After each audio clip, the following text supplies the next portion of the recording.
તો હું મંત્રી પદને લાત મારી દઈશ।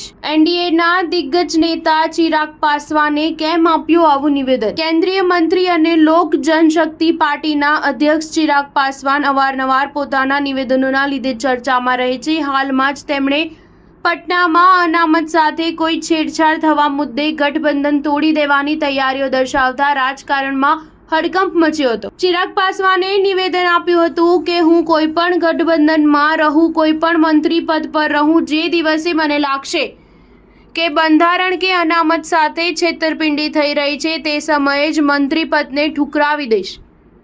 ચિરાગ પાસવાને પટનામાં આયોજિત એક કાર્યક્રમમાં નિવેદન આપ્યું હતું કે અનામત મુદ્દે કોર્ટ કાયદામાં ફેરફાર કરવાની વાત કરી રહી છે, જેનો વિરોધ મારા પિતાએ કર્યો હતો અને હું પણ તેમના જ માર્ગે છું। તે સમયે માનનીય વડાપ્રધાન નરેન્દ્ર મોદીજીએ મારા પિતાની વાત માની હતી, જેમનો હું આભાર માનું છું। આગામી 28 નવેમ્બરે પટનાના ઐતિહાસિક ગાંધી મેદાનમાં ભવ્ય સ્થાપના દિનનું આયોજન કરવાના છે, જેમાં રેલી પણ નીકળશે। ચિરાગ પાસવાનના આ નિવેદનથી રાજકારણમાં ખળભળાટ મચ્યો છે। અગાઉ પણ ચિરાગ પાસવાન એનડીએ વિરુદ્ધ અનેક નિવેદનો આપી ચૂક્યા છે, જેથી લોક જનશક્તિ પાર્ટી એનડીએ સાથેનું ગઠબંધન તોડવાની અટકળો વેગવાન બની છે।